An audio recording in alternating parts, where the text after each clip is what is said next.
O ano, andito na naman kayo. Mag-enjoy na naman tayo.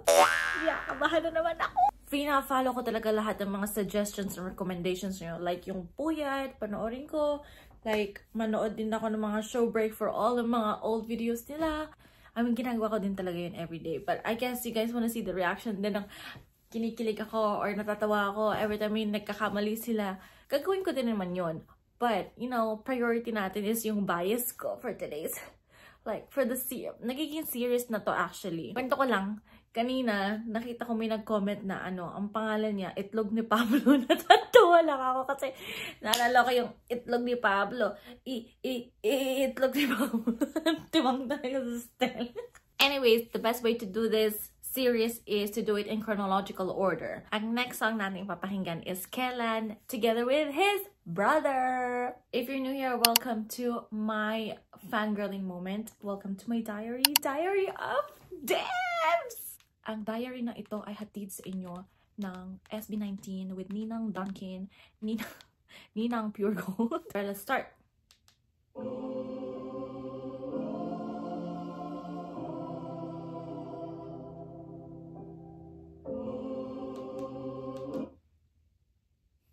Lagi ako may sinasabi pag intro.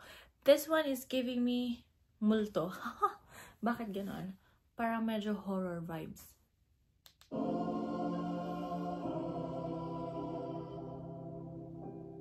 Kailan ba ako magiging payapa? Mga yakap, ako matayasa mula pagkapata. Habulan sa utak ko na makilig. Taas ang mga kamay sa mga laging batang nangangapit bahay at lagi gumagala at lagi nasa kalsada para maglaro.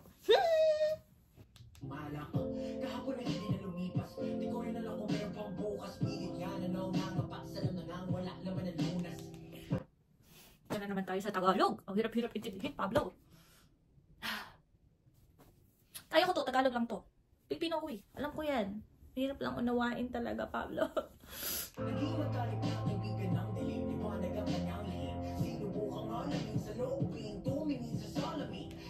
Dang! Yung part na yon ang daling unawain. Kasi, ganun din ako.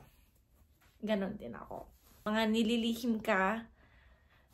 Yeah, yung mga nililihim ka. I think lahat naman tayo may nililihim na may dinadalang problema at di natin sinasabi. Alam niyo yan. Mga nagko-comment kayo, ganyan din kayo. Sabi niyo, di ba? Oh, di ko na kailangan explain yan.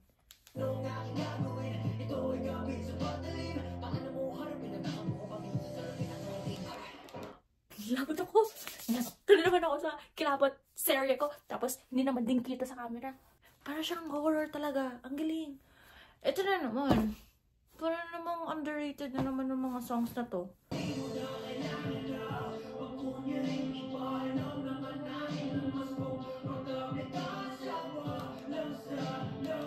Nagiging speechless ako.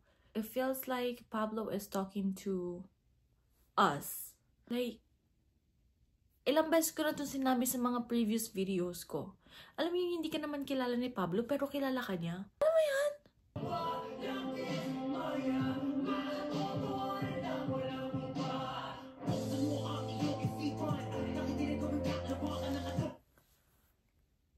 What the fudge? Sorry.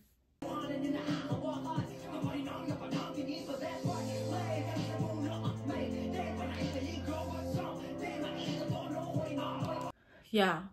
Someday, maitutono ko rin ang buhay ko. Oh my God. Lagi ko yung sinasabi. Ako at yung fiancé ko, lagi namin sinasabi na, ngayon lang yan. This is temporary. This is not forever. Lilipas din yan. Lahat ng problema ay lumilipas. Hindi pwedeng dala natin to forever. For example, yung mga small things na ang hirap ng buhay ngayon. Alam mo yung kayod. Tapos mga bagay na iginigilid mo na lang kasi kailangan mong kumayod. So, lagi niya sinasabi sa akin, okay lang yan, Val. Ngayon lang yan. This is temporary.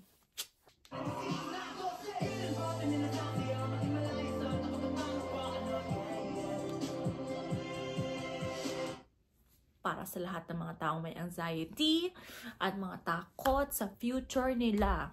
Lahat ng mga taong nangangamba araw-araw.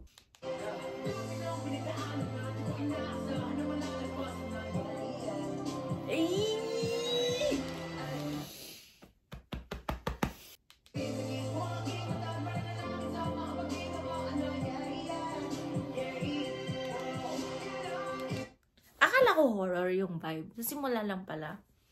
Pananakot lang. Pero it's giving upbeat vibe na parang, yun, alam mo yun.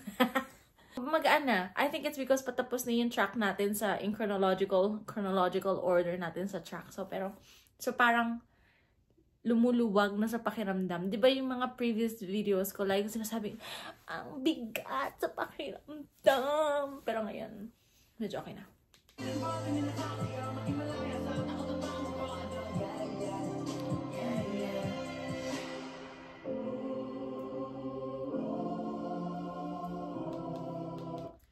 I wonder kung sinong nag-isip ng music, yung background ng lyric video, like ano kayong meaning behind that, diba? Kaka-curious lang. Kasi lagi siyang may mata.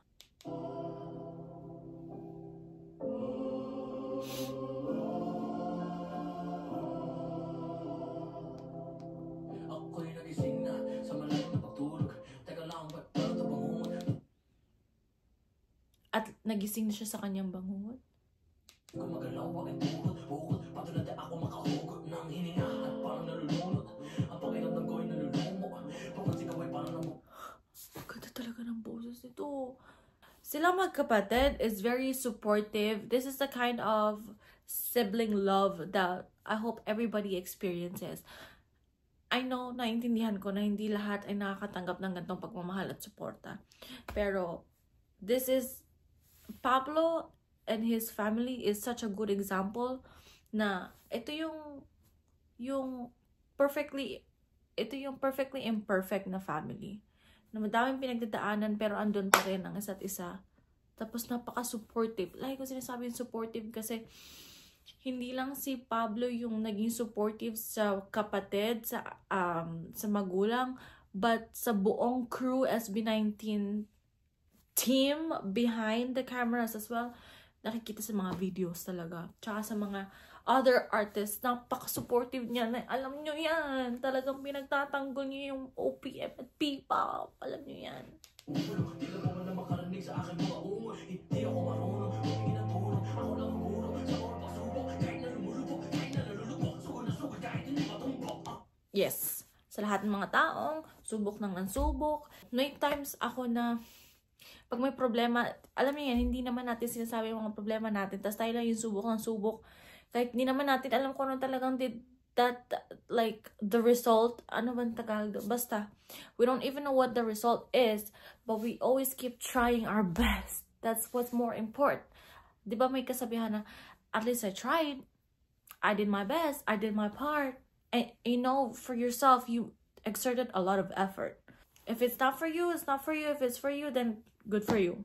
Pero yeah, sugod lang sugod at try na lang ng try, diba? Ganun talaga yung buhay eh.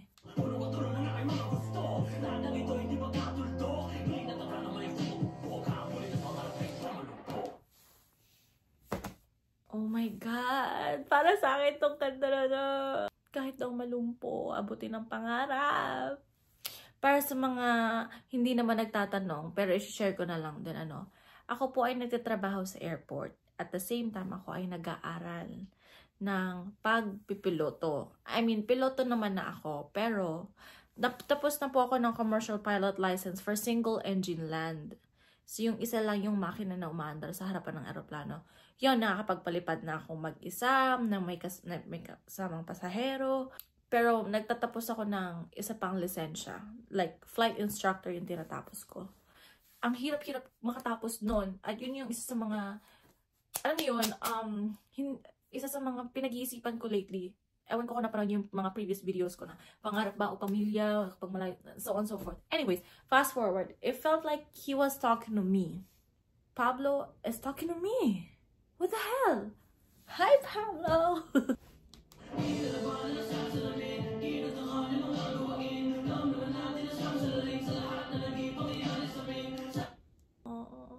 He's talking to God.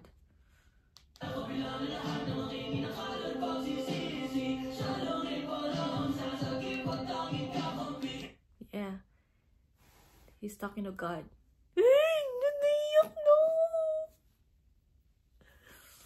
Keep going.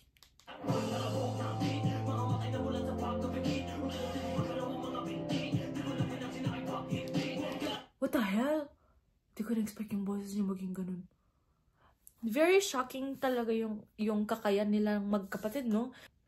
Para silang kape at asukal na nagbabalance talaga yung pait at tamis. Wow! Parang pang The Voice coach yung sinabi ko dun.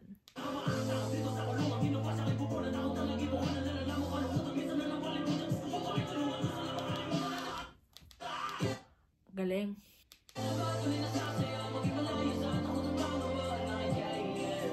Yeah. Wala palang yeah.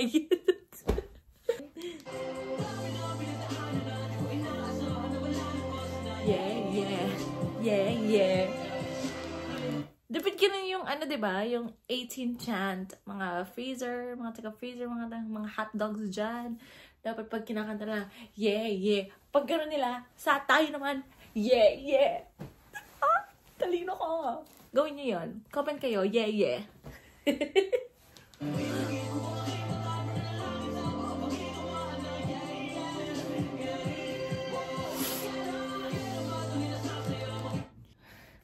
Kailan nga ba ang tunay na sasaya?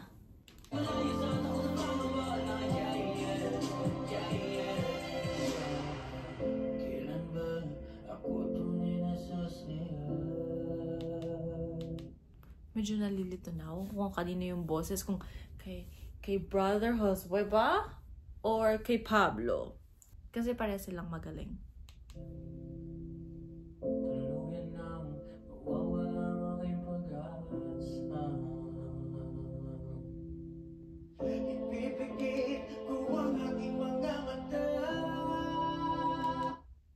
Ano? Mag-upbeat na naman. Alam ko na yung mga ganyan eh.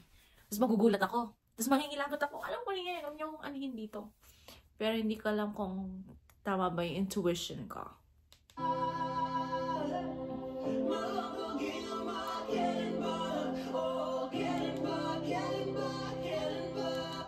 The harmonization is killing.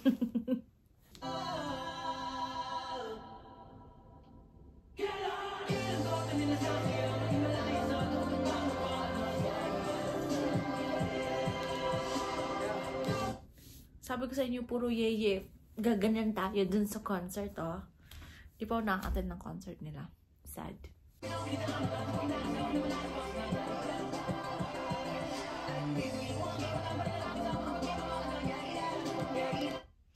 What's nice in kay Pablo and the whole SB19 team is that whenever nakaka-receive sila ng awards, lagi nilang sasalamatan si Lord. Talaga. Si Lord, yung fans, yung people behind the camera, in front and behind the camera, they never forget talagang i-mention si Lord. Promise. Kahit nga sa songs eh, hindi nila hindi nila binabanggit yung pangalan ni Lord. Pero the way they construct the lyrics, they're delivering the message like on point.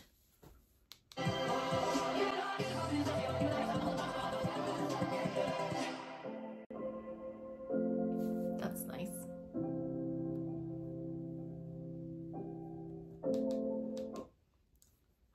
Hoy, ang tagal na pala ng ang dami ko na naman siguro sinabi sa video na to. Ang haba na naman ng video na i-edit ko.